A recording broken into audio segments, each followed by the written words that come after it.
Tentang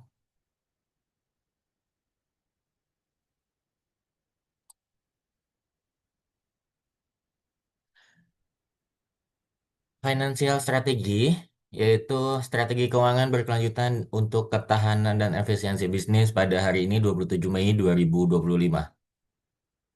Mari kita cekin dulu ya teman-teman sebelum kita masuk ke materi supaya kita sama-sama mempunyai energi yang sama. Boleh tulis di kolom komentar ya atau reaksinya. Kamu tim uang yang bisnisnya itu dipisah, bisnis sendiri, keuangan keluarga sendiri ataupun yang digabung. Ayo, aku kasih 30 detik untuk kasih emojinya. Kalau emoji yang happy-happy artinya bisnisnya dipisah uangnya. Tapi kalau yang murung-murung bisnisnya digabung. Ayo teman-teman, coba. Aku mau tahu dulu nih. Sepanjang teman-teman berbisnis ataupun punya usaha, teman-teman teman-teman masuk tim yang mana? Bisnis dipisah atau bisnis yang digabung uangnya? Coba. Wah, dipisah, dipisah, dipisah. Mantap. Terima kasih untuk reaksinya. Kak Nurul Asmi sedih berarti digabung. Wah, mantap nih ada dua sisi nih. Masih gabung, kadang memisah tapi akhirnya digabung. Oke, baik. Selanjutnya ya adalah harapan kami untuk teman-teman di sesi hari ini untuk bisa menyusun strategi keuangan dasar sesuai dengan kebutuhan bisnisnya.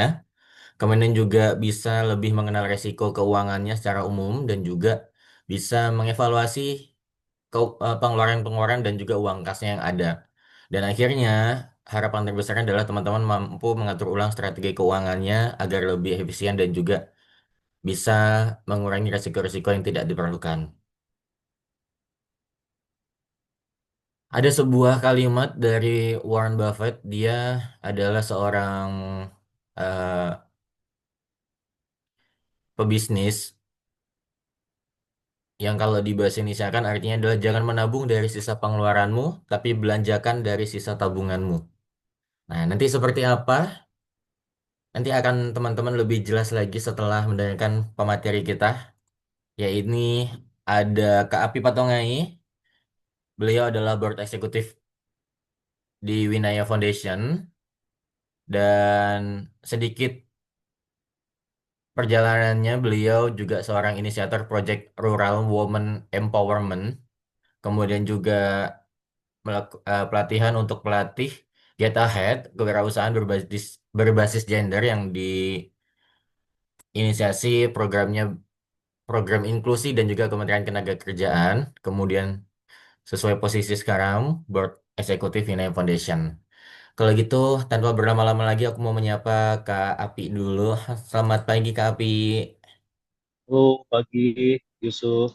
Gimana kabarnya, Kak Api? Mau izin, Kak Api, ya? Aku belum bisa open cam. Oke, siap siap aman. Gimana? Alhamdulillah kabar baik. Alhamdulillah. Alhamdulillah. Oke, Kak Api, mau yang share atau saya yang share? Nggak apa-apa saya aja yang share biar Oke, baik. Kalau gitu, saya akan stop sharing dan kita berikan waktu dan ruang untuk Kak Api ya bercerita pengalamannya juga selama sekian tahun dan juga sebagai tambahan mungkin sembari Kak Api menyiapkan materinya ya untuk sharing. Sebagai tambahan teman-teman, Kak Api salah satu pejuang kesetaraan gender ya dan juga pejuang untuk bisa memberdayakan perempuan setara dengan eh, pemberdayaan laki-laki. Jadi bukan kesetaraan gender secara umum, tapi memang yang bisa diberikan kepada perempuan yang memang seharusnya layak untuk diberikan seperti itu. Nah, kita udah lihat materinya dari Kak Api. Kalau gitu tanpa berlama-lama lagi ya, kepada Kak Api waktu dan ruang dipersilakan. oke. Terima kasih Yusuf. Selamat pagi semuanya, salam kenal. Senang sekali bisa diajak untuk berada di forum ini. dan berbagi dengan teman-teman yang berhasil menjadi peserta di bootcamp ini. Kemudian saya mau disclaimer di awal bahwa nanti yang akan saya sampaikan itu pure berdasarkan pengalaman saya, berdasarkan perspektif saya, dan berdasarkan apa yang pernah saya dapatkan dan apa yang saya pernah lakukan selama berkecimpung di dalam dunia keuangan. Jadi mungkin tambahan informasi sebelumnya yang disampaikan Yusuf. Selain itu saat ini saya juga banyak terlibat dalam peran saya sebagai akuntan, internal auditor, sekaligus sebagai pendamping keuangan bagi pelaku UMKM yang ada di Indonesia Timur. Jadi harapannya semoga pengalaman saya itu bisa di-sharing dan bisa menjadi pembelajaran buat kita sama. Oke, kita mulai. Nah, mungkin teman-teman sudah ini ya, sudah sering sekali mengikuti pelatihan keuangan, pelatihan manajemen keuangan, dan tentunya teman-teman sudah punya perspektif sendiri. Kenapa sih pelaku usaha itu harus memahami manajemen keuangan? Mungkin sebelumnya ada yang mau cerita kenapa ini penting buat kita para pelaku usaha, atau atau kalau mau sharing dari perspektif personalnya juga boleh. Ada yang mau cerita gak? Kenapa sih manajemen mengatur keuangan itu sepenting itu? Ada yang mau?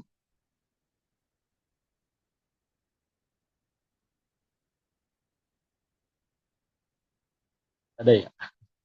Oke, wait, wait, wait, wait.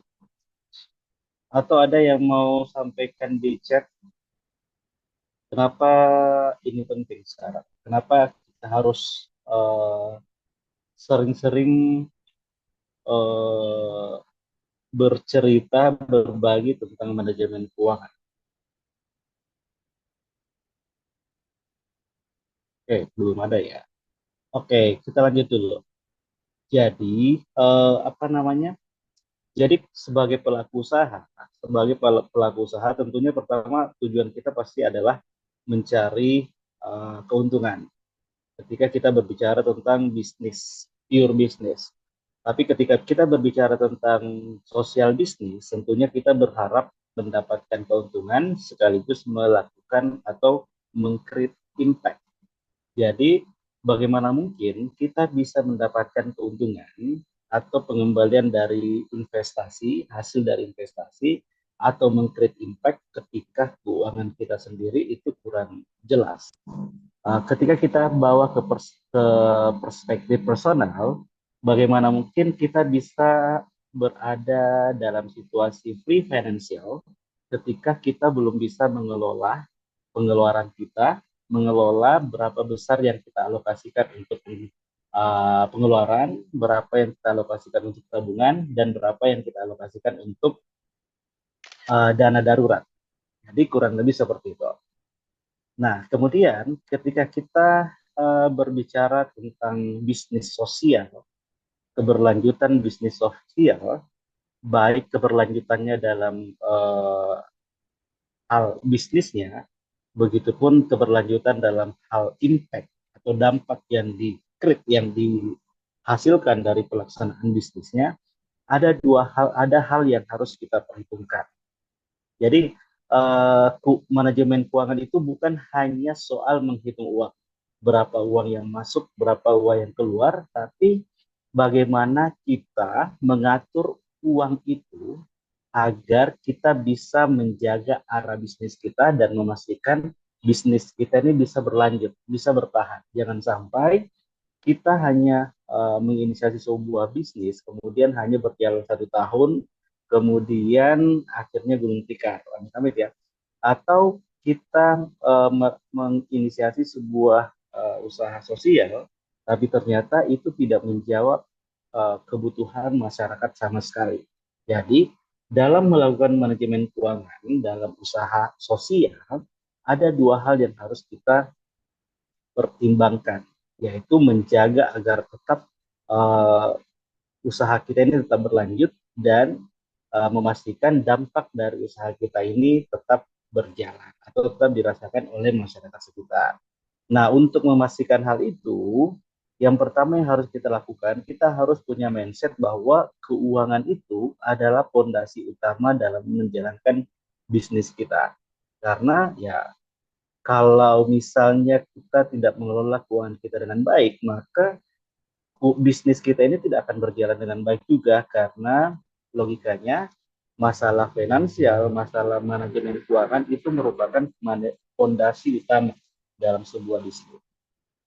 Kemudian kita juga harus memahami ketika kita berbicara tentang usaha sosial, bisnis sosial, kita harus memahami bahwa dengan memahami keuangan, dengan memahami bagaimana mengelola keuangan, bagaimana mengatur keuangan, mengalokasikan setiap pendapatan dan segala macam, itu sama halnya kita memperbesar atau memperkuat dampak yang bisa kita rasakan, yang bisa masyarakat sekitar atau beneficiaris kita rasakan. Jadi itu dua hal yang harus dua mindset itu yang harus kita tekankan ketika kita berbicara tentang manajemen keuangan dalam hal bisnis sosial. Jadi menjadikan manajemen keuangan sebagai fondasi utama dalam menjalankan bisnis dan memahami bahwa memahami keuangan, mengatur keuangan itu sama dengan memperkuat dampak yang kita bisa berikan kepada beneficiaris atau masyarakat di sekitar kita melakukan bisnis sosial tersebut. Nah, kemudian tanpa manajemen keuangan yang baik, banyak tentunya kita sudah paham ya, banyak hal yang akan kita temukan, akan banyak tantangan-tantangan yang kita rasakan sebagai pelaku usaha. Misalnya, yang pertama, eh, tanpa manajemen keuangan yang kuat, kita akan mudah kehabisan dana saat masih butuh tumbuh. Nah, biasanya ini bagi usaha-usaha pemula ya. Ketika misalnya sumber dananya masih terbatas, kemudian sudah terbatas belum dikelola dengan baik, maka resiko paling besar yang bisa dihadapi adalah kita kehabisan uang nih. Kita kehabisan uang. Kita ternyata terlalu banyak mengeluarkan biaya operasional.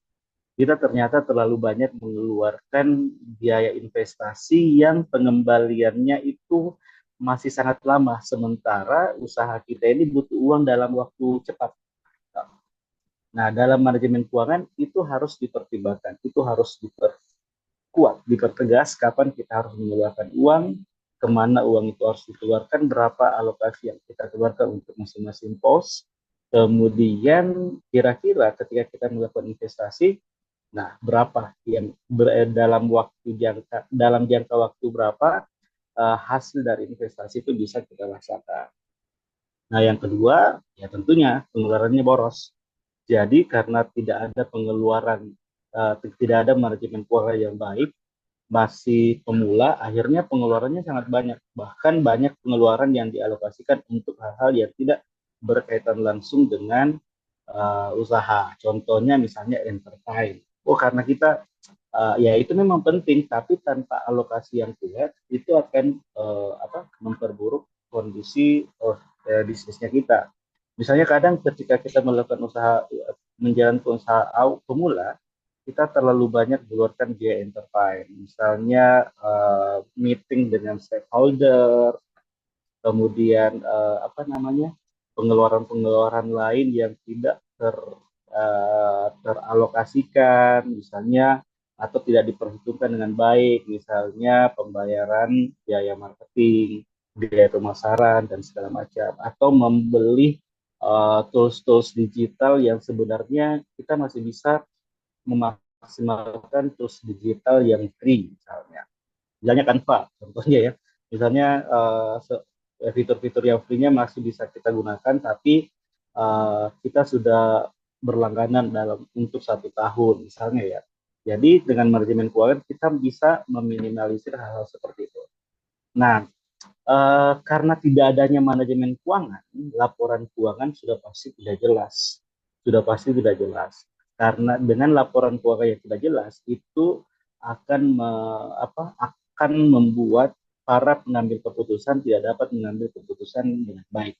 Karena laporan keuangan itu bisa bukan bisa ya, itu adalah salah satu salah satu elemen utama yang digunakan oleh pemangku kepentingan untuk mengambil keputusan, keputusan investasi, keputusan pembelanjaan, keputusan pembiayaan terhadap elemen-elemen biaya tertentu, keputusan untuk mengalokasikan dana cadangan, itu semua bisa dilakukan dengan adanya laporan keuangan yang jelas dan konkret. Nah, tapi tanpa adanya manajemen keuangan itu pasti laporan keuangan kita ini terbengkalai, pasti laporan keuangan kita ini tidak jelas. Nah, kemudian berkaitan dengan semua itu, pasti tanpa adanya manajemen keuangan, kita tidak bisa mengalokasikan dana kita, tidak dapat mengalokasikan uang kita secara efektif dan efisien tentunya. Karena karena terkait dengan tadi itu, kita tidak punya dasar, kita tidak punya landasan yang kuat. Apakah dana ini bisa dikeluarkan untuk membayar biaya promosi atau biaya marketing? Dari mana kita dapatkan informasi itu? Ya, tentunya dari perencanaan keuangan, pengaturan keuangan yang hasilnya berupa laporan keuangan. Nah, kemudian tanpa manajemen keuangan, pastinya tanpa kita tidak akan memiliki dasar keuangan yang kuat. Bisnis sosial tidak bisa bertahan lama. Jadi akhirnya dari keseluruhan masalah tersebut yang dihasilkan oleh minimnya manajemen keuangan yang dilakukan oleh bisnis, nah kita tidak bisa memastikan bisnis kita bisa berjalan dengan baik dan tidak bisa memastikan dampak dampak yang dapat kita create itu bisa bertahan lama. Ya, seperti itu. Jadi pada dasarnya ketika kita berbicara tentang keberlanjutan usaha, keberlanjutan dampak, hal yang mendasar yang harus kita lakukan adalah bagaimana memahami keuangan organisasi kita. Sama halnya ketika kita membawanya ke perspektif personal ya, kita tidak akan tahu kapan kita bisa liburan, kapan kita bisa bagi yang muslim misalnya menjalankan ibadah haji atau umroh. Kita tidak akan tahu itu semua ketika kita tidak melakukan persiapan. Nah, persiapan yang kita lakukan adalah dengan melakukan pengaturan atau manajemen keuangan. Begitu, kurang lebih ya. Semoga dipahami ya, teman-teman. Nah, berikutnya, lalu mungkin pertanyaannya muncul, lalu bagaimana cara kita supaya kita bisa menjaga keuangan kita tetap sehat? Nah, ada tiga. Kalau dari saya, ada tiga saran yang saya bisa berikan. Yang pertama, jaga arus kas tetap positif. Jadi pastikan pemasukan rutin kita itu tidak melebihi pengeluaran. Nah, ini bisa dikaitkan dengan personal, tentunya bisa dan sangat relevan ketika kita kaitkan dengan usaha sosial atau bisnis. Nah, pastikan bisnis kita ini pemasukannya lebih besar daripada pengeluarannya. Atau jangan sampai arus kasnya kita itu minus. Arus kas itu dalam artian kas masuk dan kas keluar. Jangan sampai kas masuk kita itu ternyata lebih sedikit daripada kas keluar kita. Sehingga di akhir bulan, oh ternyata kita minus. Jadi itu hal pertama yang bisa kita lakukan. Kemudian yang kedua, rencanakan pengeluaran dan investasi dengan baik. Jadi di awal bulan atau di awal periode, tergantung periode pelaporannya teman-teman, buat anggaran bulanan, buat anggaran tahunan, atau anggaran yang teman-teman sepakati bersama. Teman-teman harus duduk bersama dengan timnya, dengan pemangku kepentingan dalam usahanya. Kita harus membuat anggaran tahunan. Anggaran tahunan itu mencakup apa-apa sih yang harus kita keluarkan dalam tahun ini, apa-apa sih yang harus kita keluarkan bulan ini. Kemudian dalam bulan ini kira-kira kita mau berinvestasi dalam hal apa nih? Apakah kita mau berinvestasi peralatan? Apakah kita mau mengadakan aset, membeli aset, dan seterusnya. Nah, itu harus dibuatkan dalam bentuk perencanaan atau dalam istilah keuangannya anggaran. Jadi itu harus dipertimbangkan bulan ini pengeluaran kita sekian, bulan ini investasi yang bisa kita keluarkan sekian dan seterusnya. Dengan melakukan itu semua, kita punya dasar untuk mengeluarkan biaya. Jangan tiba-tiba bulan ini ternyata apa namanya, bulan ini tiba-tiba pengeluarannya besar sekali, dan pengeluaran itu pengeluaran yang sebelumnya tidak teridentifikasi, tidak terpikirkan seperti itu. Jadi dengan melakukan perencanaan ini, dengan membuat anggaran seperti ini, kita punya dasar, dan tentunya hal itu juga didasarkan pada apa eh, estimasi penerimaan yang kita harapkan. Jangan sampai kita sudah membuat perhitungan, oh ternyata di bulan ini estimasi penerimaan yang kita bisa dapat itu misalnya 100 juta. Kemudian membuat perencanaan keuangan, oke bulan ini kita akan mengeluarkan uang 150 juta. Nah, itu bisa saja ketika kita bisa mendapat investasi dari pihak luar. Tapi untuk di hal pertama, kita fokus dulu dari dari apa namanya, internalnya dulu. Nah, ketika misalnya kita sudah melibatkan pihak luar, investor, editor dan segala macam, itu bisa dilakukan, tapi dengan memastikan kita telah melakukan perencanaan keuangan yang baik, kita sudah punya laporan keuangan yang baik, sehingga itu bisa menjadi dasar bagi investor dan editor untuk memberikan pinjamannya kepada kita. Tapi di langkah awal, pastikan kita punya perencanaan yang details, kita akan mengeluarkan apa saja di bulan tersebut, dan investasi akan kita keluarkan apa saja. Nah, dan yang paling penting, yang ketiga adalah selalu mengalokasikan dana atau uang yang kita miliki untuk dijadikan dana darurat. Jadi, dana darurat itu biasanya minimal kita menyimpan dana untuk membiayai kebutuhan operasional kita 3 sampai 6 bulan ke depan. Jadi itu uh, karena banyak di masa depan itu banyak hal yang tidak bisa kita prediksi. Nah, untuk mengantisipasi itu ya minimal kita punya dana darurat 3 sampai 6 bulan untuk membiayai kebutuhan-kebutuhan operasionalnya kita. Nah, selanjutnya dalam melakukan perencanaan keuangan dan pengaturan keuangan atau manajemen keuangan, ada hal yang harus selalu kita waspadai. Ada risiko-risiko keuangan yang perlu kita antisipasi sejak awal. Yang pertama itu adalah risiko pasar atau fluktuasi harga. Ada fluktuasi harga. Jadi kita tidak bisa kita tidak bisa memastikan kira-kira harga bahan baku kita bulan depan itu masih sama dengan bulan ini.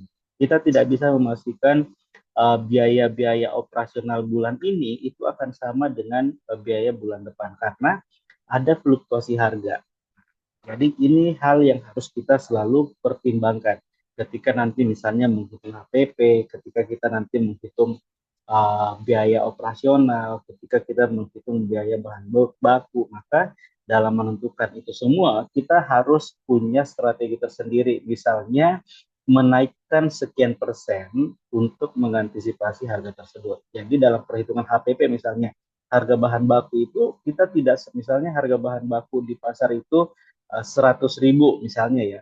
Tapi dalam perhitungan HPP untuk menentukan harga jual, kita misalnya upgrade jadi 110.000.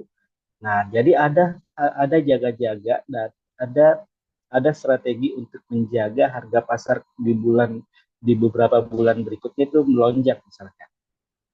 Nah, kemudian ada risiko berikutnya, itu risiko likuiditas. Risiko likuiditas ini adalah kita kekurangan atau kehabisan uang tunai, karena semua cashnya itu akhirnya dibelanjakan. Nah, dan yang tersisa dari usaha kita adalah bisnis apa, aset berupa aset tidak lancar, misalnya tanah, bangunan, kendaraan dan segala macam. Nah, untuk mengantisipasi hal ini, yang tadi kita relate dengan yang tadi, pastikan arus kasnya kita itu tidak minus. Nah, pastikan arus kasnya tidak minus, karena kalau kalau uang tunai habis atau case-nya kita habis, maka mau tidak mau kita akan berpindah menggunakan aset-aset yang tidak lancar, misalnya jual peralatan lah, jual kendaraan lah, dan segala macam. Jadi untuk mengantisipasi hal ini, tadi relate dengan tadi, pastikan arus kasnya kita itu tidak meningkat. Nah, kemudian yang paling parah, misalnya resiko kredit, misalnya piutang macet. Kita terlalu banyak memberikan pinjaman kepada customer misalnya, atau kepada reseller. Akhirnya reseller ini terlambat memberikan atau mentransfer penjualannya kepada kita. Nah, ini juga harus diantisipasi. Kita harus punya strategi, misalnya setiap bulan keberapa, setiap berapa kali mereka harus mengembalikan atau membayar kepada kita. Karena kadang pelaku usaha di awal itu terlalu berani memberikan piutang karena mau membangun trust. Nah, itu sebenarnya itu tidak masalah, tapi itu juga harus dibarengi dengan strategi dan manajemen yang baik. Nah, kemudian yang berikutnya adalah risiko operasional. Biasanya ini lebih ke pengendalian internal karena usaha ini pemula, kemudian melibatkan teman-teman terdekat, teman-teman baik, akhirnya tidak ada antisipasi untuk memperkuat pengendalian internalnya. Akhirnya di dalam internalnya itu rusak, dalam tanda kutip ya rusak. Misalnya ada yang fraud, ada yang menyelewengkan dana, ada yang membelanjakan biaya operasional, tapi ternyata setelah dicek itu lebih ke pengeluaran personal dan segala macam. Nah, selain kita fokus ke eksternal, bagaimana mengcreate profit dan impact, kita juga harus fokus dalam internalnya kita. Kita juga harus punya pengendalian, sistem pengendalian internal yang kuat. Kita harus punya SOP internal. Bagaimana ketika misalnya ada pengeluaran uang, bagaimana arusnya, bagaimana prosedurnya, dari siapa ke siapa dulu nih. Jangan sampai semua orang dalam bisnis itu ya bisa menggunakan punya atau punya akses untuk mengambil uang dan membelanjakan uang tersebut. Jadi itu juga harus dipikirkan dengan baik. Oke, kemudian untuk mengantisipasi itu kita bisa melakukan empat hal untuk mengelola risiko. Pertama, kita harus punya sumber pendapatan lebih dari satu. Jadi mungkin di awal kita fokus di satu, kemudian nanti berikutnya di bulan-bulan berikut atau berikutnya kita harus sudah berpikir, oh bagaimana ya kita melakukan diversifikasi produk sehingga itu bisa menghasilkan membantu kita untuk mendapatkan diversifikasi sumber pendapatan juga. Nah, kemudian kalau misalnya skala usahanya teman-teman sudah menengah ke atas, kita bisa menggunakan asuransi bisnis. Banyak sekali asuransi untuk memastikan, untuk menjaga ketidakpastian bisnis kita di masa yang akan datang. Nah, kemudian yang ketiga pastinya kontrol pengeluaran secara ketat. Jadi pastikan untuk melakukan pengeluaran itu sangat ketat gitu. Itu melewati beberapa step sehingga itu betul-betul terfilter dan bisa uh, teranalisis dengan baik. Jangan serta-merta mengeluarkan uang berdasarkan kemauannya kita tanpa misalnya kita pertimbangkan dengan baik.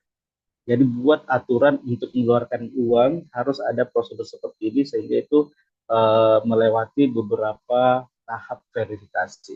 Kemudian yang paling penting tentunya membuat cadangan dana darurat yang tadi itu minimal 3 sampai 6 bulan dana kita cadangkan untuk membiayai operasional usaha.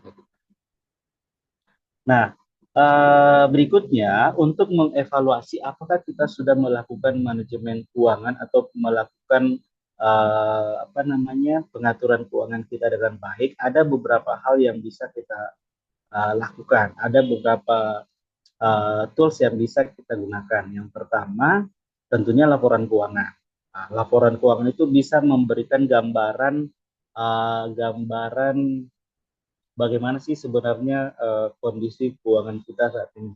Baik-baik saja kah atau lagi tidak baik-baik saja? Nah, laporan keuangan itu biasa umumnya itu terdiri dari laporan neraca. Laporan neraca ini ya memberikan gambaran bagaimana struktur keuangannya kita, aset yang kita miliki berapa, kemudian hutang yang kita miliki berapa, kemudian modal yang kita miliki sebenarnya ada berapa. Jadi di laporan neraca itu menggambarkan tiga hal itu. Kemudian laba rugi ya, tentunya laba rugi ini memberikan informasi berapa total pendapatannya kita dan berapa total pengeluarannya kita. Apakah pendapatan kita lebih besar daripada pengeluaran atau sebaliknya? Apakah kita untung atau justru buntung gitu. Kemudian arus kas itu memberikan gambaran bagaimana uang masuk dan uang keluar. Uang masuk ini dari aktivitas apa saja, kemudian uang keluarnya ini berasal dari dikeluarkan untuk aktivitas apa saja. Nah, kemudian di step berikutnya, di level bisnis berikutnya, teman-teman bisa menganalisis dengan menggunakan rasio keuangan. Rasio keuangan itu banyak sekali ya. Nah, di sini paling umumnya kita bisa menggunakan tiga rasio, analisis rasio profitabilitas, likuiditas, dan solvabilitas. Jadi di rasio profitabilitas ini kita mengukur sebesar apa perusahaan atau bisnis kita bisa menghasilkan keuntungan.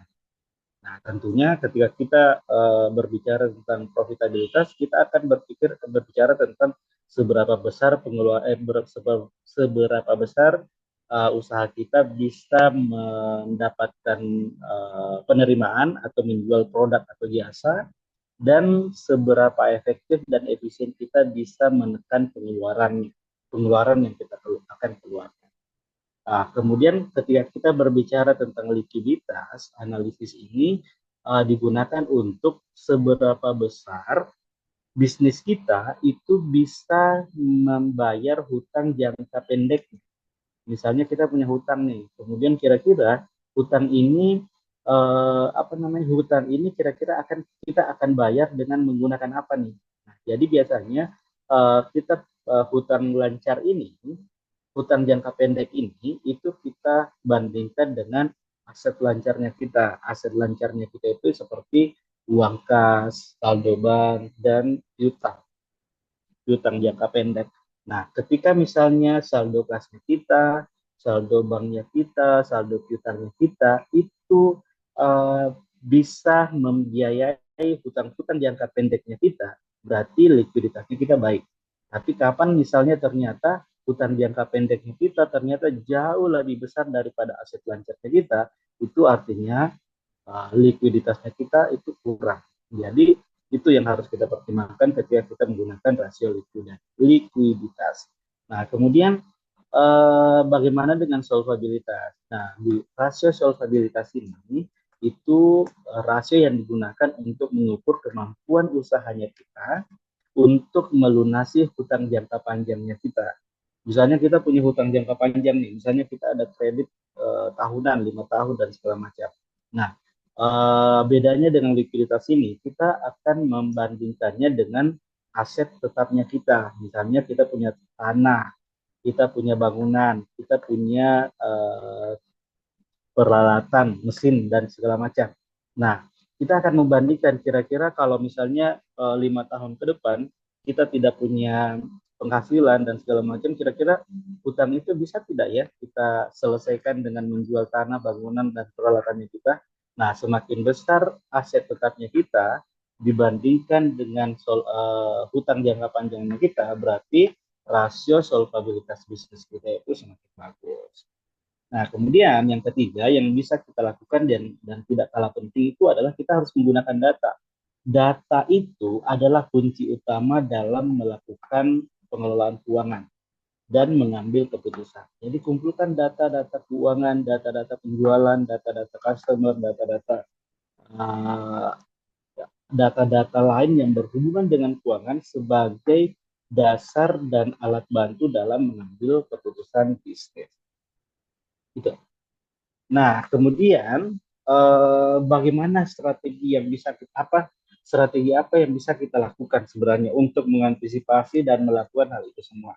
Nah, sebenarnya ini tergantung dari core bisnisnya teman-teman. Ini tergantung dari di mana teman-teman melakukan usahanya, tergantung uh, berapa besar skala bisnisnya teman-teman dan apa ya? Intinya ini tergantung dari teman-teman, tergantung dari manajemen bisnisnya teman-teman. Tapi hal yang paling umum yang bisa kita lakukan untuk menjaga semua itu, untuk memastikan pendapatan kita meningkat, untuk memastikan biaya yang kita keluarkan tidak boros atau tetap efisien, ada hal-hal yang bisa kita lakukan. Yang pertama, kita harus meninjau ulang pengeluaran rutin untuk memastikan ada efisiensi biaya. Jadi lihat nih dari laporan keuangan kita lihat, oh ternyata pengeluaran rutin kita ini terlalu banyak pengeluaran yang boros misalnya. Oh terlalu banyak pengeluaran yang harusnya tidak dikeluarkan seperti itu. terlalu banyak biaya yang sifatnya entertain dan semacamnya. Nah, kita harus mengevaluasi dari hasil evaluasi itu kita cut biaya-biaya yang dianggap tidak perlu. Kemudian pastinya kita bisa memilih pemasok yang lebih kompetitif. Kalau selama ini kita hanya menggunakan satu pemasok, coba deh cari pemasok yang lain. Kalau misalnya jasa selama ini kita hanya menggunakan konsultan, satu konsultan, coba deh gunakan konsultan yang lain. Mungkin ada konsultan yang bisa memberikan harga yang lebih kompetitif. Kemudian coba deh kalau misalnya kita tadinya menjual hanya di Makassar, coba deh kita perluas ke provinsi lain. Atau mungkin memaksimalkan penjualan secara online sehingga jangkauan pasarnya kita bisa lebih luas. Sehingga dengan jangkauan pasar yang lebih luas, kita juga pastinya ada peningkatan pendapatan. Nah, strategi umum yang paling umum yang biasanya kita rekomendasikan adalah cobalah untuk berinovasi dalam aspek harga dan promosi. Kita harus berinovasi. Selain inovasi produk, kita harus melakukan inovasi-inovasi pada harga produk kita dan promosi-promosi yang dilakukan supaya pendapatan kita itu bisa meningkat. Kurang lebih seperti itu. Kemudian berikutnya, ada fleksibilitas dan ketahanan yang harus kita pertahankan, yang harus kita perhatikan. Pertama, kita harus menyesuaikan strategi dengan kondisi pasar. Nah, tadi ini yang saya maksud. Jadi, strategi yang dikembangkan, strategi yang dilakukan itu pure berdasarkan, harusnya berdasarkan dengan kondisi bisnisnya kita. Kemudian bangun cadangan dana dan investasi jangka panjang, kemudian siap hadapi perubahan ekonomi. Nah, perubahan ekonomi ini kan ini sangat fluktuatif. Ini tidak bisa diprediksi dengan baik. Kadang tiba-tiba daya beli masyarakat itu sangat tinggi, kadang tiba-tiba daya belinya itu sangat rendah. Nah, itu kita harus antisipasi dan tuangkan dalam sebuah strategi untuk memastikan usaha kita ini bisa tetap bertahan, fleksibel, dan berdampak.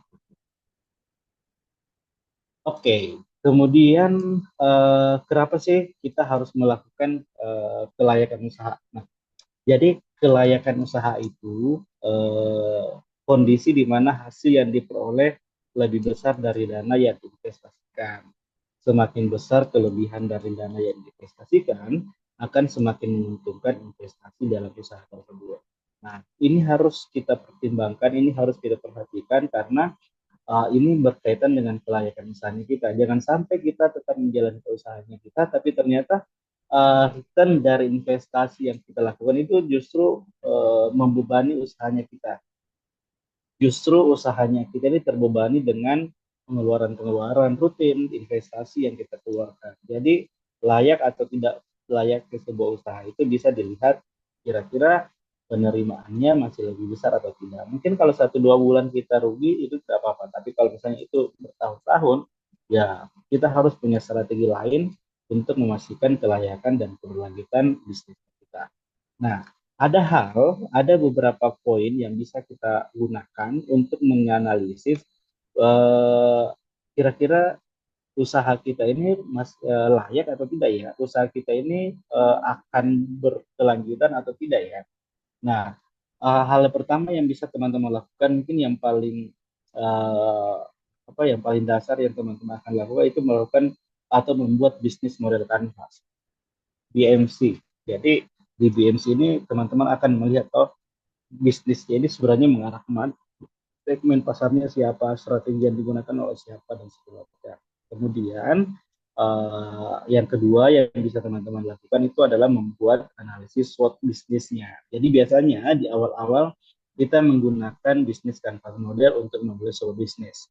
Kemudian berikutnya kita menganalisis bisnis kita dengan menggunakan analisis SWOT, kelemahannya, kekuatannya, peluang dan tantangan. Nah, kemudian ketika kita berbicara tentang bisnis sosial, nanti kita kaitkan dengan menggunakan tools yang namanya Lean Canvas. Lean Canvas ini kalau BMC, bisnis model canvas itu pure bisnis, bagaimana mendapatkan keuntungan. Nah, Lean Canvas ini itu alat bantu yang akan memberikan gambaran kepada kita berapa besar dampak yang bisa kita buat atau bisa create dengan menjalankan bisnisnya. Dan yang tentunya yang terakhir uh, yang bisa teman-teman gunakan ada yang namanya break-even point, titik impas. Berapa banyak penjualan yang harus teman-teman lakukan untuk berada di titik impas. Artinya tidak untung dan tidak rugi.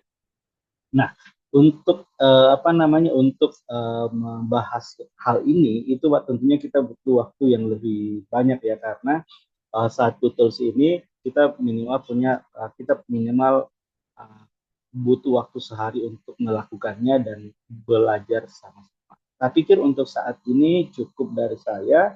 Kalau nanti ada hal yang mau ditanyakan dan lebih detail, saya sangat terbuka, tinggal diatur waktunya dan semoga kita bisa sharing lebih jauh. Saya pikir itu dulu, saya kembalikan ke Farhan atau Yusuf ya. Terima kasih. Oke, baik, Kak Apit. Wah, terima kasih banyak. Waduh, mohon maaf tadi, Kak. Saya tiba-tiba di sini. Wah, Oke, ya. jadi, wah, tidak ada wifi, baru tidak ada sinyal. Ini ada masih sinyal. Oke, baik, Kak. Terima kasih atas penyampaian materi pada hari ini. Wah, itulah tadi ya, teman-teman, materi yang disampaikan oleh Kak Api begitu luar biasa. Begitu penuh daging bagaimana keuangan ini menjadi pondasi suatu lini bisnis ya, karena dengan dengan eh, strategi keuangan ini kita bisa melihat bahwa bisnis kita apakah benar-benar rugi atau benar-benar untung. Karena jangan sampai kita hanya mengasumsikan saja, wah ini untung, ternyata setelah kita cek keuangannya, wah ternyata rugi. Nah, ketika kita mengalami kerugian dengan adanya laporan keuangan dan lain-lain, kita akan tahu bagaimana, di mana sih eh, faktor atau unsur kerugiannya, di mana, di sebelah mana kita kita bisa cross check. Nah, untuk itu saya mungkin akan membuka sesi pertanyaannya, Kak Api, kepada rekan-rekan dari eh, peserta Ganar Spakatau. Mungkin kepada teman-teman yang ingin bertanya kepada Kak Api mengenai strategi keuangan, saya silakan mungkin untuk raise hand atau bisa langsung open mic atau boleh banget di kolom di kolom chat juga. Oke, ada yang raise hand dari Kakak V. Kakak V boleh banget on mic-nya. Silakan, Kak. Ya, terima kasih Kak. Jadi ingin bertanya Kak, tapi setelah mengenal juga. Jadi ingin bertanya mengenai eh, soal keuangan. Misalnya nih Kak, kita sudah menentukan harga harga jual berdasarkan HPP. Tetapi ada bahan baku yang kami gunakan itu tergantung dari harga harga harga dolar. Ya, jadi apalagi sekarang kami lihat faktor ekonomi global sangat berpengaruh dari satu bahan baku, takutnya ketika kami gunakan menetapkan harga bisa jadi besok-besok tiba-tiba harga bahan baku tersebut tiba-tiba melonjak, Kak. Oh, jadi untuk mengatasi hal seperti itu gimana, Kak? Apakah kita pasang harga profit margin agak besar atau bagaimana? Tapi takutnya juga kalau kebesaran sekali, takutnya di pasar tidak sesuai. Nanti mungkin dari customer kami mengatakan, oh ini terlalu mahal atau bagaimana, Kak? Ketika takutnya tiba-tiba harga dolar naik, membuat profit marginnya sangat tipis, Kak. Gitu. Kasih. Untuk strateginya gimana Kak untuk mengatasi hal seperti itu?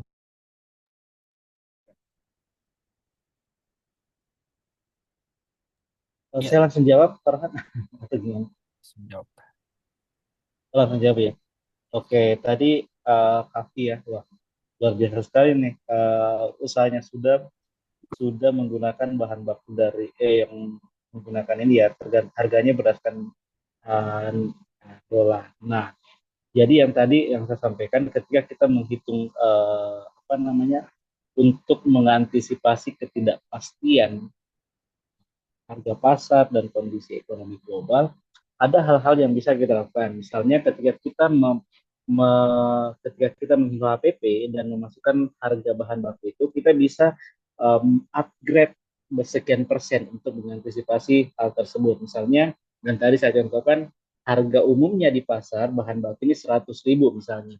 Tapi kita dalam menghitung HPP, kita sudah mengupgrade jadi 110.000. Itu sudah mengatur di-upgrade untuk mengantisipasi. Kemudian, hal lain yang kita bisa lakukan, kita bisa menekan biaya-biaya yang lain. Misalnya, biaya bahan baku lain, kita coba cari alternatif pemasoknya. Atau kita kurangi biaya-biaya lain, misalnya biaya promosinya atau biaya iklannya kita kurangin. Atau misalnya nanti apa namanya kita saya belum tahu ini produknya apa, tapi misalnya kita bisa menggunakan sistem PO begitu untuk mengantisipasi pengeluaran yang berlebih yang kemungkinan bisa membuat kita apa ya keuangan kita tidak stabil. Intinya dalam menghitung HPP, ketidakpastian pasar dan kondisi ekonomi itu kita pertimbangkan. Nah, dari mana dasar kita untuk melakukan pertimbangan itu? Tentunya dari analisis data-data keuangan yang kita miliki. Misalnya tadi untuk mengantisipasi harga dolar, berdasarkan data yang kami analisis, pergeseran harga dolar itu hanya sekian persen dari hari atau bulan ke bulan. Nah, rekapan atau rata-rata tersebut itu bisa kita antisipasi ketika kita memperhitungkan harga atau nilai yang dialokasikan untuk mendapatkan bahan baku tersebut. Nah, kemudian itu untuk eksternal ya, hal-hal yang kita tidak bisa kendalikan.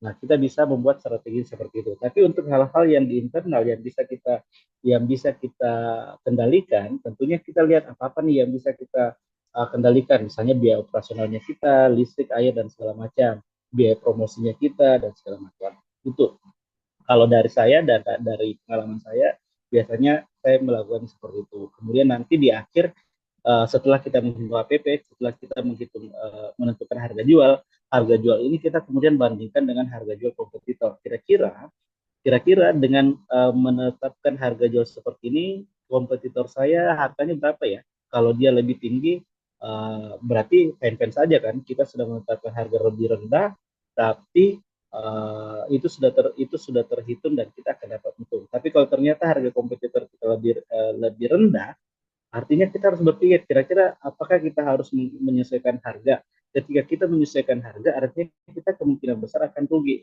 Nah, hal yang bisa teman-teman lakukan di situ adalah mengcreate value-nya produknya teman-teman. Jadi meskipun mungkin harga produknya kita lebih tinggi, sedikit lebih tinggi, tapi ada value lain yang kita jual, tanda kutip. Mungkin itu dari saya ya, tapi semoga menjawab. Iya, terima kasih. Tapi bagaimana dengan Kak Kavi? Apakah ada feedback yang ingin disampaikan kembali? Oh iya, sangat jelas Kak. Oh iya Kak, bisa tanya lagi Kak.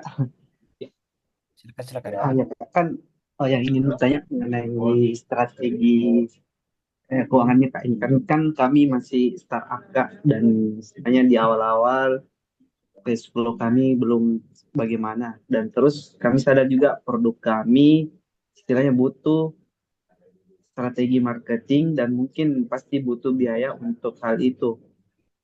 Kalau untuk dari segi finance yang baiknya Kak, untuk strategi marketing gimana Kak agar produk kami bisa dikenal dan masyarakat bisa juga teredukasi tanpa mengeluarkan begitu banyak budget Kak. Soalnya kan kami bergerak di bidang organik dan tentu untuk menggeser membuat masyarakat trust bahwa produk kami seperti produk kimia lainnya memiliki kualitas, bahwa produk organik itu kualitasnya hampir sama dengan produk-produk yang bahan dasarnya kimia, tapi kami sadar pasti butuh edukasi yang secara mendalam dan mungkin butuh biaya yang besar juga Kak.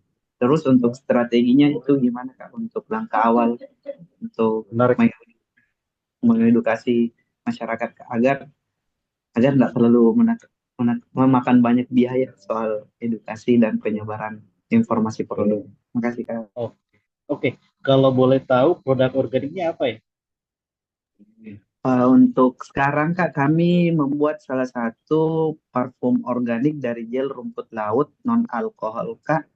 Jadi produknya aman untuk pernapasan karena kami tidak menggunakan alkohol, dan untuk ketahanannya kita udah uji validasi, dan ketahanannya bisa sampai di 2 kali berwudu, aromanya tetap ada. Untuk ketahanan dari gel rumput laut itu yang membuat tertahan dan antibakteri. Menarik, Ada menarik. antibakteri yang dari. Iya Kak, kasih Kak. Oke.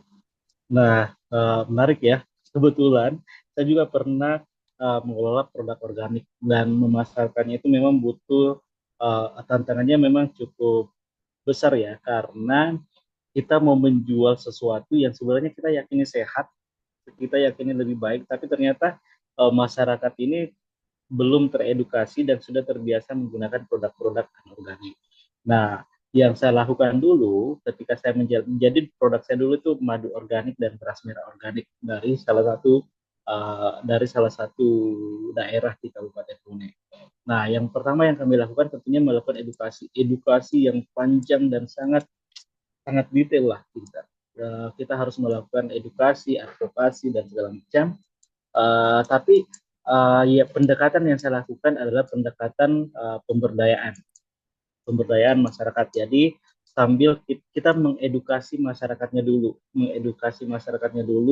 melakukan pelatihan-pelatihan berkelanjutan sampai masyarakatnya itu sendiri yang bisa memasarkan produknya. Misalnya dari masyarakat yang tidak terbiasa berbicara di depan umum, yang terisolir dan tidak pernah merasakan kehidupan di kota-kota besar, itu kami edukasi sampai akhirnya mereka bisa terbiasa dengan itu semua. Nah, dengan mengedukasi mereka secara tidak langsung sebenarnya kami sedang mempersiapkan bibit-bibit marketing yang unggul, karena ketika produk itu dipasarkan oleh orang yang melakukannya, yang berkecimpung di dunia itu marketingnya akan apa ya, lebih dipercaya gitu. Ini orang-orangnya masyarakat aslinya sendiri nih, atau masyarakatnya sendiri nih yang ngomong seperti itu. Nah, itu yang saya lakukan dan itu akhirnya berhasil, dan sampai sekarang itu mereka sudah bisa melakukan penjualan sendiri tanpa didampingi oleh saya, dan pernah mendapatkan bantuan dana hibah dari Kojen Australia. Nah, itu strategi yang saya lakukan. Tapi ketika kita kaitkan dengan usahanya kafe, mungkin tidak ini ya, karena mungkin itu base-nya dimulai dengan isu bisnis. Kalau bedanya saya itu dimulai dengan isu pemberdayaan, kemudian ke bisnis. Mungkin kalau kafe dari bisnis, kemudian pemberdayaan.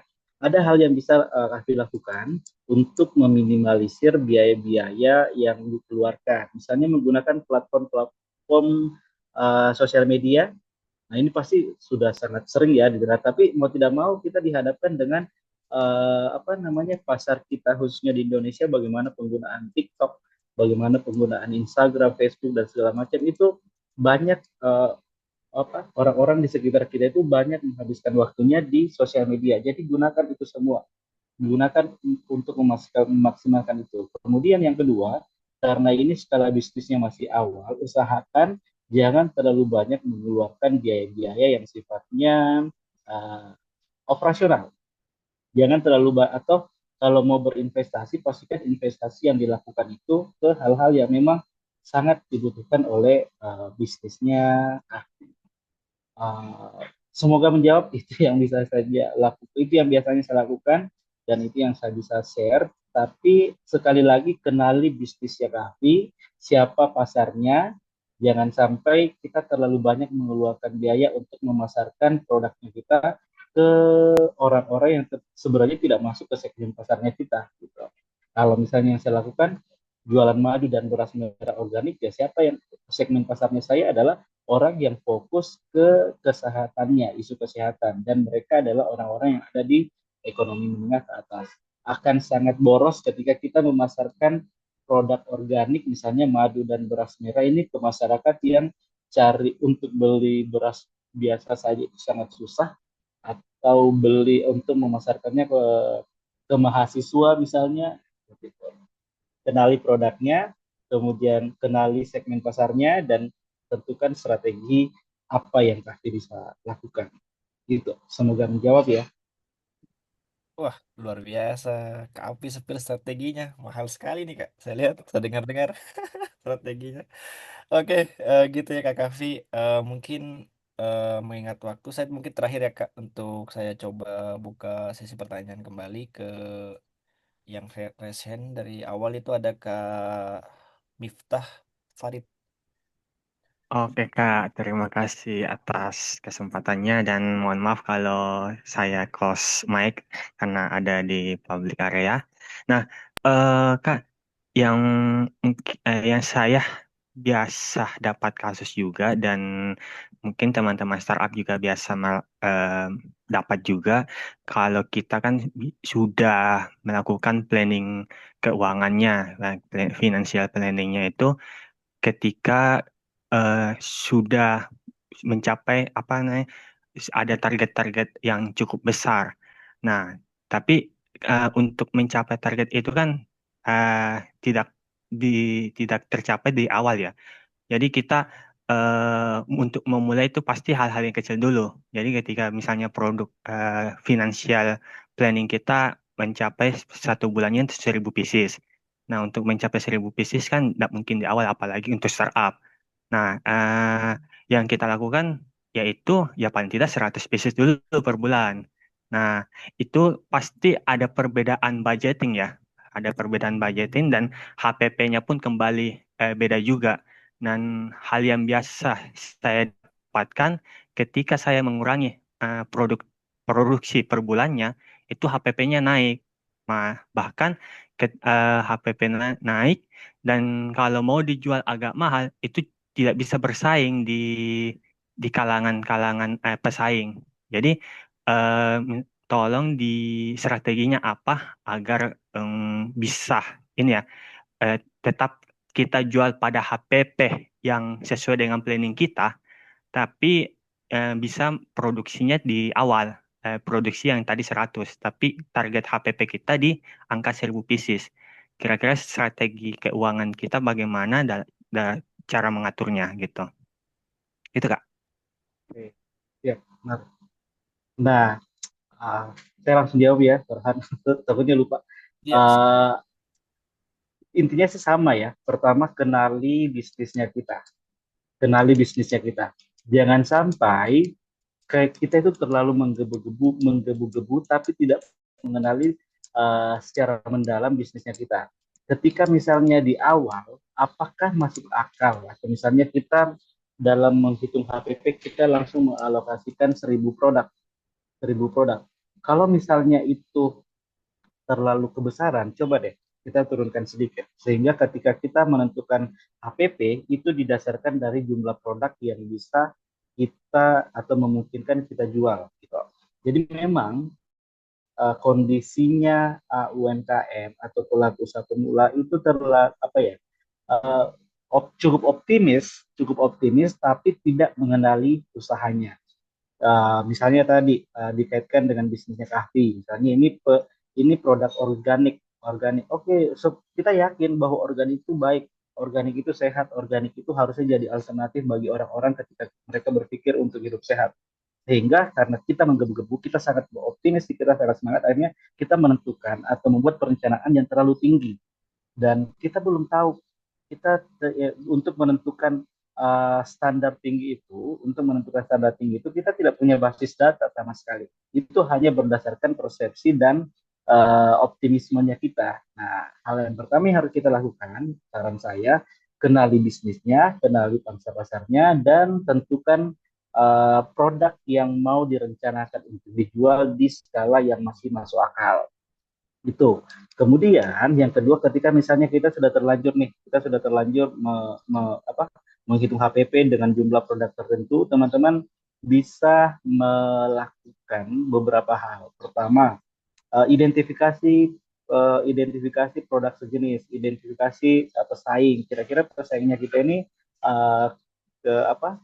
Uh, Strategi marketingnya seperti apa ya? apakah misalnya strategi marketing itu relevan dengan kita atau menjatuhkan bisnisnya kita. Kemudian uh, identifikasi ulang misalnya biaya-biaya yang bisa teman-teman tekan untuk misalnya tetap melakukan penjualan 1.000 pieces. Kira-kira bagaimana nih strategi marketingnya teman-teman? Apakah ada melakukan promosi, biaya misalnya melibatkan pihak ketiga, misalnya reseller dan segala macam, itu bisa dipertimbangkan. Tapi kalau saya akan fokus ke tahap perencanaannya dan berfokus pada skala bisnis saya. Jadi sebelum menentukan HPP-nya, sebelum menentukan perencanaan jumlah produksinya, itu akan saya lihat dulu kapasitas usaha dan bisnisnya saya. Semoga menjawab ya. Iya, Terima baik. kasih. Bagaimana Kak Miftah? Sudah mantap ya jawabannya? Oke, Kak. Thank you, Kak. Ya, Ya, ya baik. Wah, melihat waktu cukup. Karena kita akan melanjut ke sesi berikutnya, saya mengucapkan mohon maaf ya kepada teman-teman yang ingin bertanya pada kesempatan kali ini. Mungkin nanti next di lain waktu kita bisa berjumpa lagi dengan Kak Api ya. Mungkin Kak Api saya mengucapkan terima kasih banyak dan sebelum mengakhiri kegiatan ini kita akan melakukan ritual dulu seperti biasa Kak dengan foto ya. bersama. Baik mungkin kepada teman-teman yang lain silakan mengaktifkan kameranya. Saya atur dulu.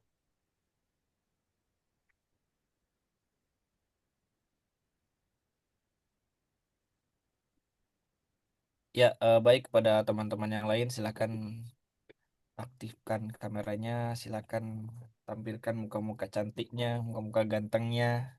Kita akan foto bersama dengan Kak Api. Baik, saya hitung mulai dari 3, 2, 1. Oke, mungkin satu kali lagi ya. Boleh bergaya, silakan. 3, 2, 1. Oke, Kak Api, terima kasih banyak. Terima Terima kasih sudah kasih. menjadi materi di Ganara Sepakatau 2025. Kebetulan nih pesertanya adalah peserta dari Grand Entrepreneurship, Kak. Jadi Oh mereka iya. adalah pejuang-pejuang untuk usaha berkelanjutan ke depannya. Mungkin, Oh ya, eh, tadi itu kalau ya, mau diskusi lebih lanjut, itu bisa ya. kontak saya di Oh iya, Instagram. Jadi boleh, bisa boleh. ke Api Patongai. Nanti Oh iya, bebas mau tanya-tanya apa saja. oh iya, silakan Soal teman. bisnis ya, Ya. tanya apa saja soal bisnis dan soal pengaturan keuangan. Iya. Oke, nanti mungkin saya izin share di grup ya Kak, IG kita, Ya, di grup siap, peserta, siap, siap. supaya nanti O- untuk mempermudah peserta untuk komunikasi dengan kita Kak. Oke, Oke, Kak, mungkin siap, siap, siap. siapa tahu ada kegiatan tak Kak, boleh. Saya izin live ya. Terima Ya, kasih semuanya. Saya izin live. Wassalamualaikum. ya, Waalaikumsalam warahmatullahi wabarakatuh. Baik, teman-teman, seperti biasa kita masuk ke sesi break room ya.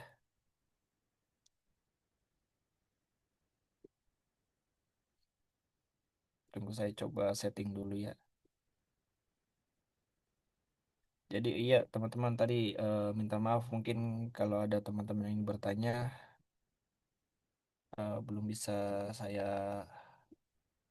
akomodasi karena mengingat durasi waktu yang cukup singkat ya. Eh,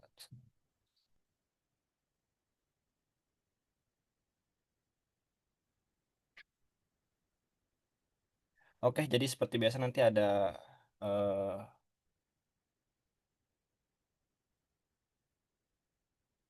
ada sesi break room. Nanti satu kali sesi break room itu eh, ada seperti soal yang teman-teman silakan diskusikan dengan tim-tim yang lainnya.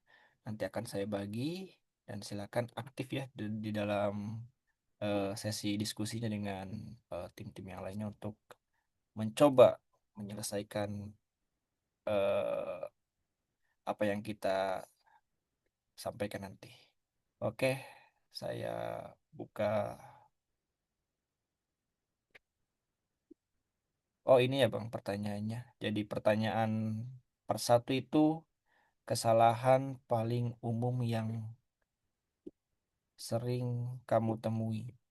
Itu nanti kira-kira apa? Nanti teman-teman silakan jelaskan ya. Nanti breakroom aktivitasnya adalah kesalahan seperti apa yang biasa saat mengelola keuangan, saat memulai bisnis. Kira-kira menurut teman-teman apa sih kesalahan-kesalahan yang ketika ingin memulai bisnis pada terutama pada aspek laporan keuangan ya. Nanti silakan eh, diisi pada sesi break room dan silakan diskusi ya, diskusi di sesi break room yang akan saya buka.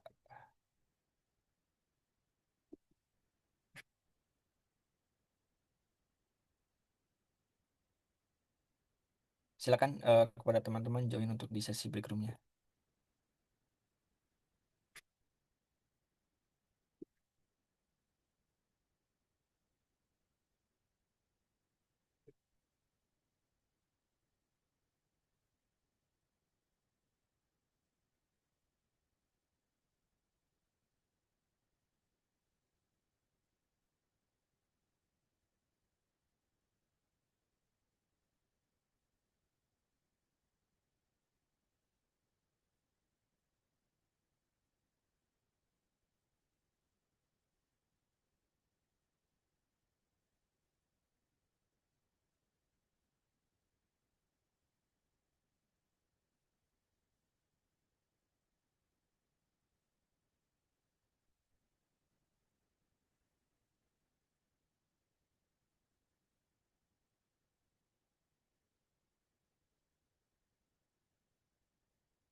Silakan masuk ke breakout room dan jangan lupa isi slide doc-nya sebagai bentuk penilaian.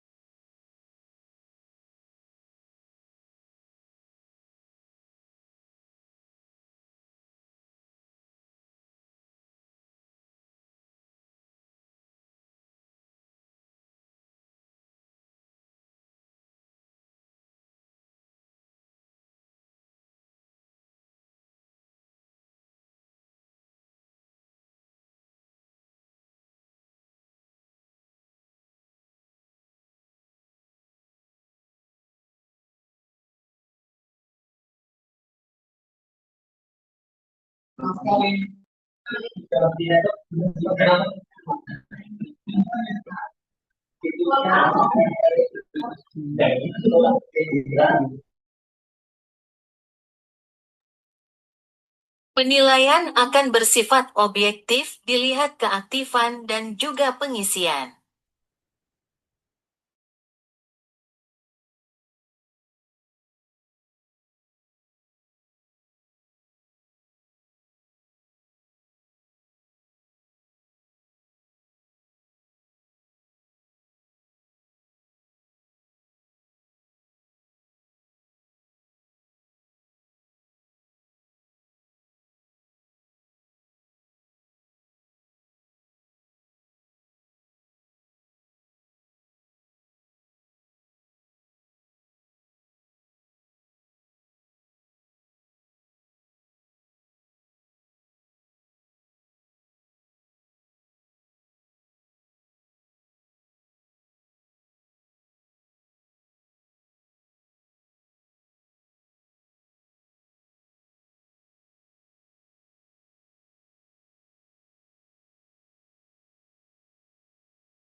Halo teman-teman semuanya, selamat datang kembali.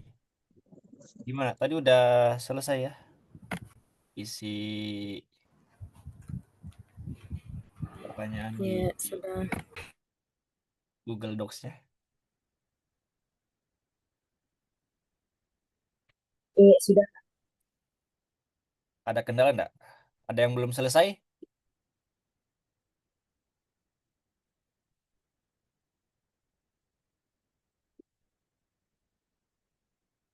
Oke, jadi mungkin kita lanjut ke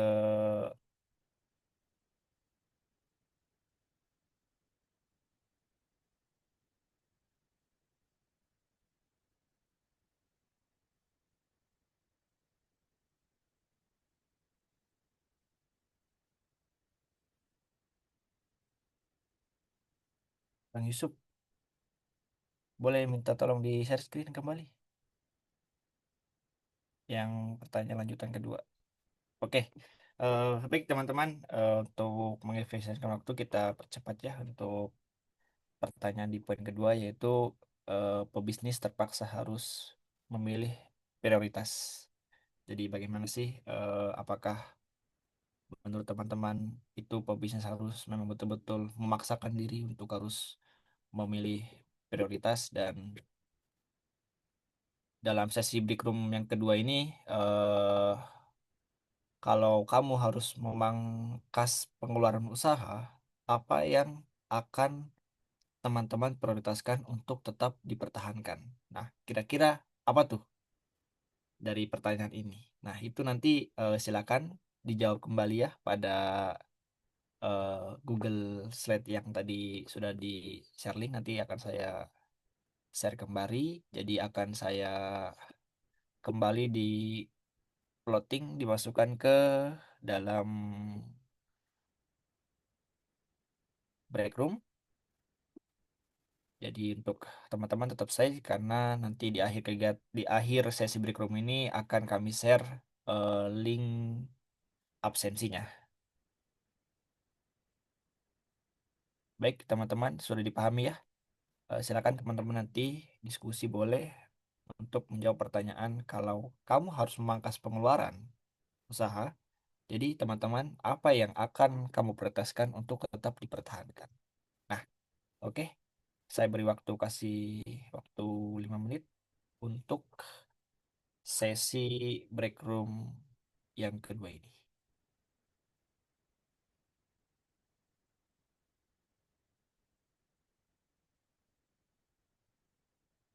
Silakan teman-teman yang untuk bergabung pada break room yang sudah saya atur.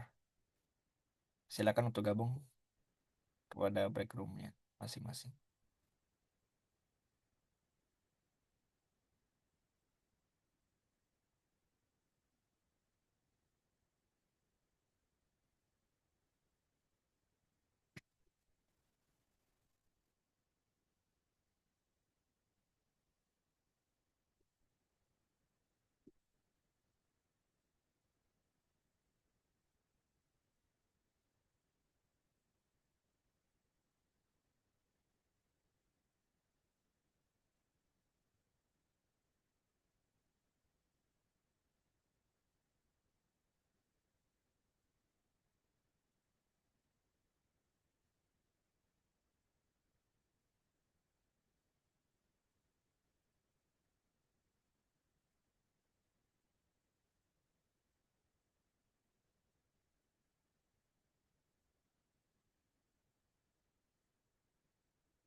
Nanti minta izin tambahan waktu sedikit karena lebih dari durasi, untuk review salah satu jawaban di breakout room bebas.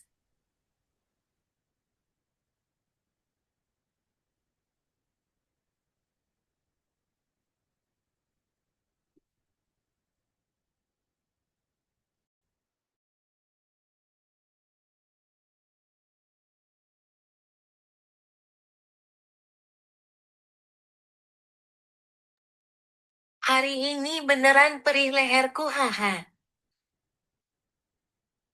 Di mana anu link absen sih?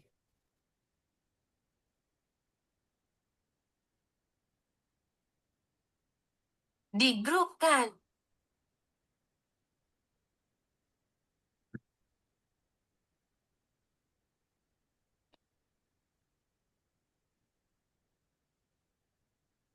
White ku carikan.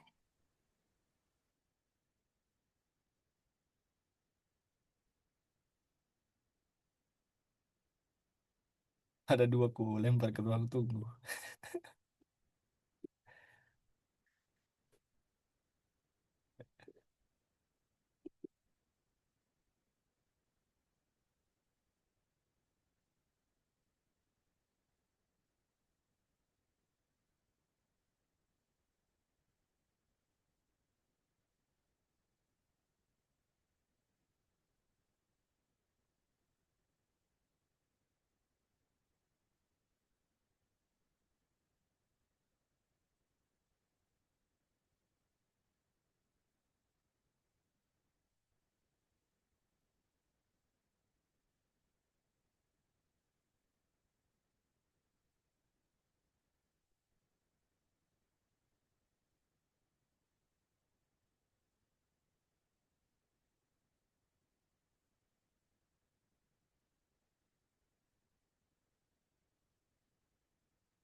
Besok terakhir kah berarti yang Kak Indah ndak ndak anu nih, ndak bawa materi.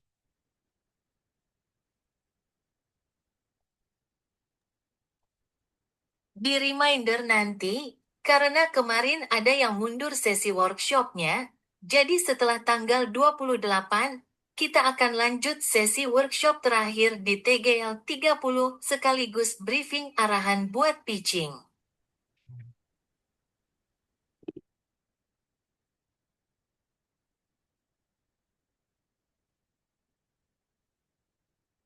Tanggal 30 itu materinya Kak Indah. Oke, oke.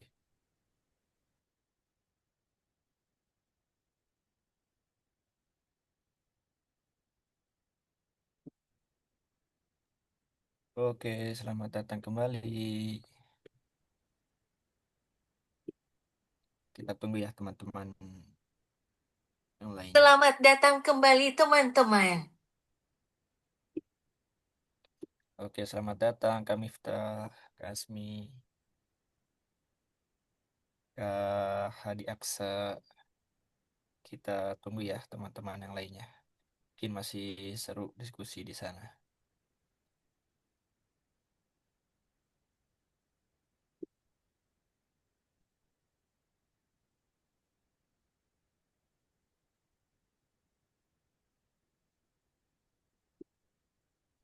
Oke, selamat datang teman-teman semuanya. Bagaimana tadi tugasnya udah selesai semua ya? Sudah dipastikan selesai semua karena itu menjadi tolak ukur kami sebagai acuan dari tugasnya teman-teman. Baik, teman-teman, sebelum ini saya akan share Google Form, tetapi ada sedikit penyampaian dari saya. Jadi besok itu materi tentang pitching, sambil teman-teman isi ini form, sambil saya sampaikan beberapa penyampaian. Jadi besok itu materi pitching. Jadi pitching itu bagaimana sih teman-teman membuat proposal, membuat materi untuk mempresentasikan bisnisnya teman-teman. Karena ending dari kegiatan ini nanti di tanggal 4 Juni, ingat ya teman-teman, saya sampaikan di tanggal 4 Juni nanti semua teman-teman di sini itu akan mempresentasikan bisnisnya di hadapan Dewan Juri. Itu di tanggal 4 Juni dan insya Allah eh, ini offline online-nya nanti kita sampaikan lebih lanjut.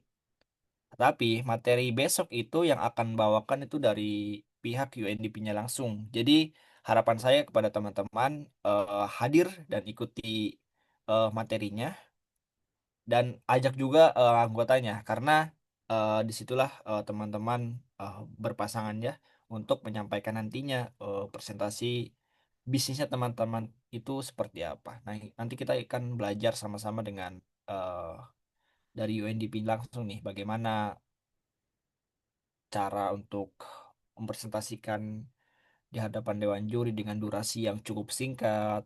Bagaimana dengan durasi yang cukup singkat itu bisa mencapaikan secara detail. Nah, silakan sambil saya menyampaikan informasi, silakan diisi link absen yang sudah saya share ya di kolom chat. Silakan teman-teman isi. Jadi, tetapi ada nanti satu materi yang kemarin sempat di ini ya, ada satu materi terakhir yang memang akan eh dilaksanakan. Jadi ada sisa dua materi yang belum yang akan dilaksanakan. Nah, tetapi materi besok itu materi yang paling penting karena teman-teman akan belajar tentang caranya presentasi bisnis dan caranya membuat eh, PowerPoint yang bagus itu seperti apa. Nah, jangan lupa ya. Mungkin itu yang bisa saya sampaikan ya teman-teman. Terima kasih banyak atas waktu, atas kerjasamanya, atas tenaganya. Saya ucapkan terima kasih banyak dan bila ada kekurangan dari kami mohon maaf. Nanti eh, untuk informasi lebih lanjut kita akan update selalu di grup ya teman-teman. Silakan manfaatkan grup itu sebaik mungkin. Silakan bangun jejaring di situ karena bisnis itu butuh jejaring. Tanpa jejaring bisnis tidak akan berkembang. Mungkin itu yang bisa saya sampaikan ya. Kurang lebihnya cukup sekian dan terima kasih. Semangat teman-teman. Silakan yang belum absen silakan absen. Saya tunggu 2 menit ya sampai 14.40 sebelum saya eh, akhiri meeting pada siang hari ini. Mungkin teman-teman yang mau izin live keluar silakan keluar. Oke, yang belum Terima kasih dan sampai berjumpa esok. Dadah.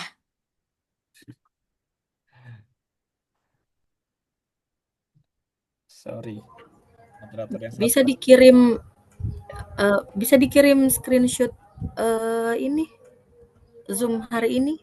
nanti kami kirim Oh ya. iya. Ayo Sob ya. Makasih. Makasih. Ya deh.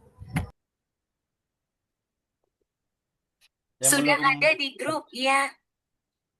silakan absen ya.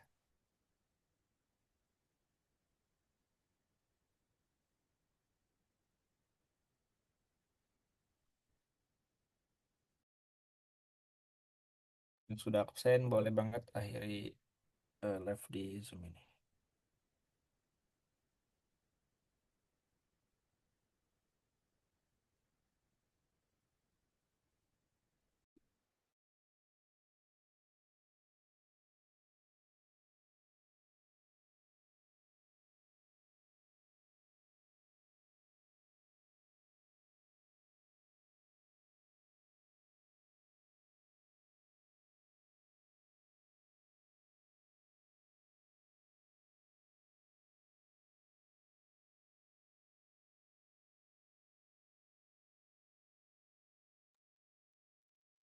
Sampai jumpa, kami pamit undur diri dah ada.